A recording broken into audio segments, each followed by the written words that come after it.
Praise the Lord. റോമർക്കെഴുതിയ ലേഖനം 1-ാം അധ്യായം 1 മുതൽ 32 വരെയുള്ള തിരുവചനങ്ങൾ. ദൈവം തൻ്റെ പുത്രനും നമ്മുടെ കർത്താവുമായ യേശുക്രിസ്തുവിനെക്കുറിച്ച് വിശുദ്ധ രേഖകളിൽ തൻ്റെ പ്രവാചകന്മാർ മുഖാന്തരം മുമ്പുകൂട്ടി വാഗ്ദത്തം ചെയ്ത സുവിശേഷത്തിനായി വേർതിരിച്ച് വിളിക്കപ്പെട്ട അപ്പോസ്തലനും യേശുക്രിസ്തുവിൻ്റെ ദാസനുമായ പൗലോസ്, റോമയിൽ ദൈവത്തിനും പ്രിയരും വിളിക്കപ്പെട്ട വിശുദ്ധന്മാരുമായ എല്ലാവർക്കും എഴുതുന്നത്. നമ്മുടെ പിതാവായ ദൈവത്തിങ്കിൽ നിന്നും കർത്താവായ യേശുക്രിസ്തുവിങ്കിൽ നിന്നും നിങ്ങൾക്ക് കൃപയും സമാധാനവും ഉണ്ടാകട്ടെ. ജഡം സംബന്ധിച്ച് ദാവീദിൻ്റെ സന്തതിയിൽ നിന്ന് ജനിക്കുകയും മരിച്ചിട്ട് ഉയർത്തെഴുന്നേൽക്കിയാൽ വിശുദ്ധിയുടെ ആത്മാവ് സംബന്ധിച്ച് ദൈവപുത്രനെന്ന് ശക്തിയോടെ നിർണയിക്കപ്പെടുകയും ചെയ്തിരിക്കുന്നവനാലല്ലോ ഞങ്ങൾ അവൻ്റെ നാമത്തിനായി സകല ജാതികളുടെയും ഇടയിൽ വിശ്വാസത്തിന് അനുസരണം വരേണ്ടതിന് കൃപയും അപ്പോസ്തലത്വവും പ്രാപിച്ചത്. അവരിൽ യേശുക്രിസ്തുവിനായി വിളിക്കപ്പെട്ട നിങ്ങളും ഉൾപ്പെട്ടിരിക്കുന്നു. നിങ്ങളുടെ വിശ്വാസം സർവ്വലോകത്തിലും പ്രസിദ്ധമായിരിക്കുന്നതിനാൽ ഞാൻ ആദ്യം തന്നെ എൻ്റെ ദൈവത്തിൻ്റെ യേശുക്രിസ്തു മുഖാന്തരം നിങ്ങൾക്കെല്ലാവർക്കും വേണ്ടി സ്തോത്രം ചെയ്യുന്നു. ഞാൻ ഇടവിടാതെ നിങ്ങളെ ഓർത്തുകൊണ്ട് ദൈവ ഇഷ്ടത്താൽ എപ്പോഴെങ്കിലും നിങ്ങളുടെ അടുക്കൽ വരുവാൻ സാധിക്കേണ്ടതിന് എൻ്റെ പ്രാർത്ഥനയിൽ എപ്പോഴും യാചിക്കുന്നു എന്നുള്ളതിന് അവൻ്റെ പുത്രനെക്കുറിച്ചുള്ള സുവിശേഷ ഘോഷണത്തിൽ ഞാൻ എൻ്റെ ആത്മാവിൽ ആരാധിക്കുന്ന ദൈവം എനിക്ക് സാക്ഷി.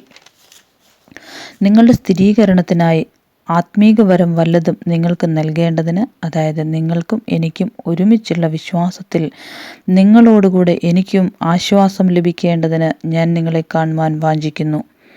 എന്നാൽ സഹോദരന്മാരെ, എനിക്ക് ശേഷം ജാതികളിലെന്ന പോലെ നിങ്ങളിലും വല്ല ഫലവും ഉണ്ടാകേണ്ടതിന് നിങ്ങളുടെ അടുക്കൽ വരുവാൻ പലപ്പോഴും ഭാവിച്ചു. എങ്കിലും ഇതുവരെ മുടക്കം വന്നു എന്ന് നിങ്ങൾ അറിയാതിരിക്കരുത് എന്ന് ഞാൻ ആഗ്രഹിക്കുന്നു. യവനന്മാർക്കും ബർബരന്മാർക്കും ജ്ഞാനികൾക്കും ബുദ്ധിഹീനർക്കും ഞാൻ കടക്കാരനാകുന്നു.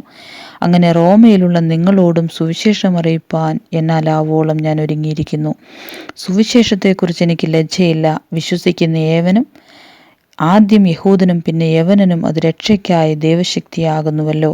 അതിൽ ദൈവത്തിൻ്റെ നീതി വിശ്വാസം ഹേതുവായും വിശ്വാസത്തിനായിക്കൊണ്ടും വെളിപ്പെടുന്നു. നീതിമാൻ വിശ്വാസത്താൽ ജീവിക്കുമെന്ന് എഴുതിയിരിക്കുന്നുവല്ലോ. അനീതി കൊണ്ട് സത്യത്തെ തടുക്കുന്ന മനുഷ്യരുടെ സകല അഭക്തിക്കും അനീതിക്കും നേരെ ദൈവത്തിൻ്റെ കോപം സ്വർഗത്തിൽ നിന്ന് വെളിപ്പെടുന്നു. ദൈവത്തെക്കുറിച്ച് അറിയാകുന്നത് അവർക്ക് വെളിവായിരിക്കുന്നു. ദൈവം അവർക്ക് വെളിവാക്കിയല്ലോ. അവൻ്റെ നിത്യശക്തിയും ദിവ്യത്വവുമായി അവൻ്റെ അദൃശ്യ ലക്ഷണങ്ങൾ ലോകസൃഷ്ടി മുതൽ അവൻ്റെ പ്രവൃത്തികളാൽ ബുദ്ധിക്ക് തെളിവായി വെളിപ്പെട്ടു വരുന്നു. അവർക്ക് പ്രതിവാദമില്ലാതിരിക്കേണ്ടതിന് തന്നെ അവർ ദൈവത്തെ അറിഞ്ഞിട്ടും അവനെ ദൈവമെന്നോർത്ത് മഹത്വീകരിക്കുകയോ നന്ദി കാണിക്കുകയോ ചെയ്യാതെ തങ്ങളുടെ നിരൂപണങ്ങളിൽ വ്യർത്ഥരായി തീർന്നു. അവരുടെ വിവേകമില്ലാത്ത ഹൃദയം ഇരുണ്ടുപോയി.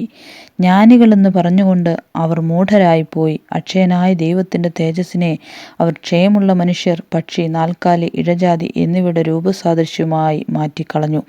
അതുകൊണ്ട് ദൈവം അവരെ തങ്ങളുടെ ഹൃദയങ്ങളിലെ മോഹങ്ങളിൽ സ്വന്തം ശരീരങ്ങളെ തമ്മിൽ തമ്മിൽ അവമാനിക്കേണ്ടതിന് അശുദ്ധിയിൽ ഏൽപ്പിച്ചു. ദൈവത്തിൻ്റെ സത്യം അവർ വ്യാജമാക്കി മാറ്റിക്കളഞ്ഞു. സൃഷ്ടിച്ചവനേക്കാൾ സൃഷ്ടിയെ ഭജിച്ച് ആരാധിച്ചു. അവൻ എന്നേക്കും വാഴ്ത്തപ്പെട്ടവൻ. ആമേൻ.